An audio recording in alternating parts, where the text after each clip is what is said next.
Jangan lupa subscribe YouTube channel Metro TV News dan jangan lupa nyalakan notifikasinya. Dengan perintah dari Komisi 1, saya akan menjelaskan dan mungkin paling lama 5 menit, Ibu. Karena ya memang ini yang saya siapkan. Jadi kalau berangkat dari vision statement, Ibu, saya memilih TNI adalah kita. Memang sangat singkat sekali, tetapi justru di sini saya ingin masyarakat Indonesia, masyarakat internasional untuk melihat TNI ini sebagai kita atau bagian dari mereka. Ini sebetulnya menunjukkan bahwa kami tidak terlalu, saya tidak ingin orang melihat kita berharap terlalu tinggi. Karena apa ya? Karena kita dengan segala keterbatasan, dengan kelebihan, keanekaragaman semuanya, ya inilah kita. Kita bisa saja ingin profesional, ingin lebih banyak lagi, tetapi itu kan proses yang terus kami bangun. Tetapi juga saya ingin masyarakat kita sesuai dengan pelajaran yang saya jalani waktu itu, Bu, public policy dan public administration.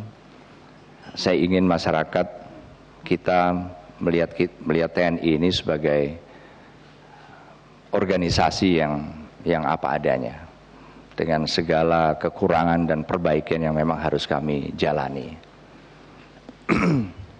Tapi juga bukan berarti bahwa kita dengan keadaan kita juga nggak bisa berbuat apa-apa.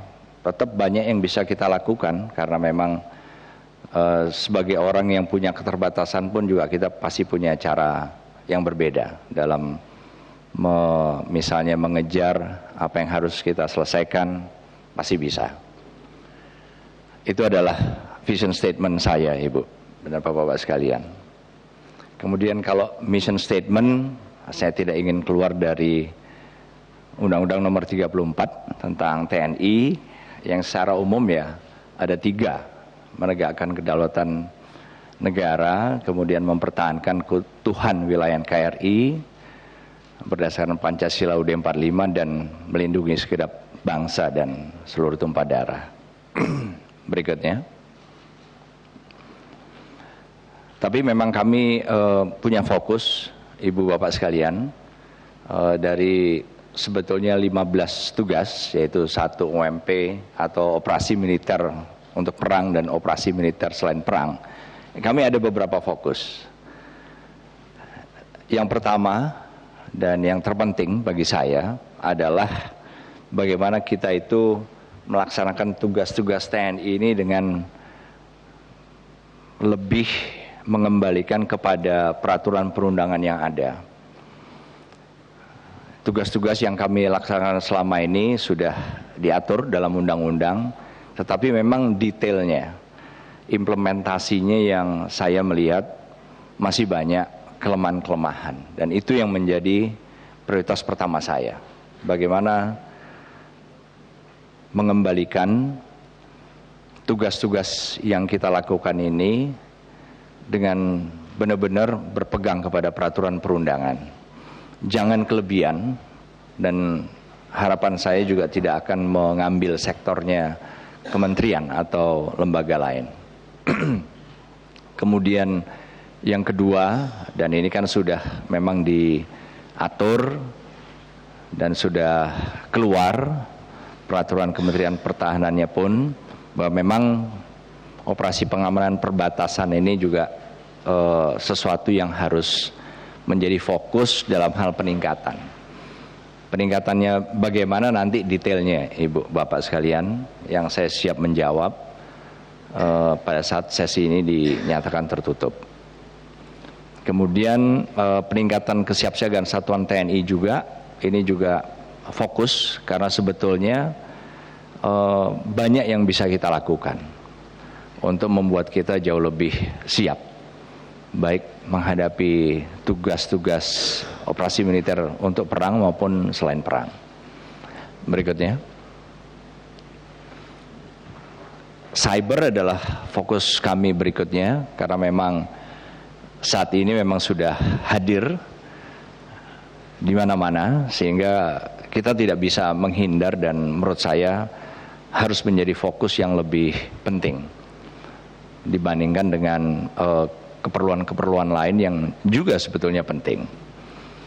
Kemudian untuk intelijen, khususnya di daerah-daerah yang saat ini ada gangguan-gangguan keamanan maupun konflik, apakah horizontal, apakah vertikal, itu juga satu hal yang menurut kami atau menurut saya perlu mendapatkan prioritas atau fokus pada era ke depan.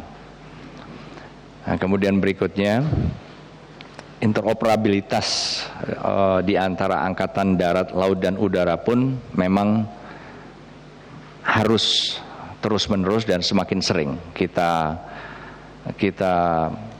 satukan atau kita lakukan, sehingga semakin tahu kita kelemahan, kekurangan kita, dan bagaimana di dalam kondisi yang masih belum terpenuhi ini kita bisa melakukan operasi bersama dengan 3 angkatan, karena memang itu juga satu kebutuhan yang nggak bisa dihindari saat ini. Berikutnya, kemudian penguatan integrasi, penataan organisasi pun menurut saya masih banyak ruang untuk perbaikan.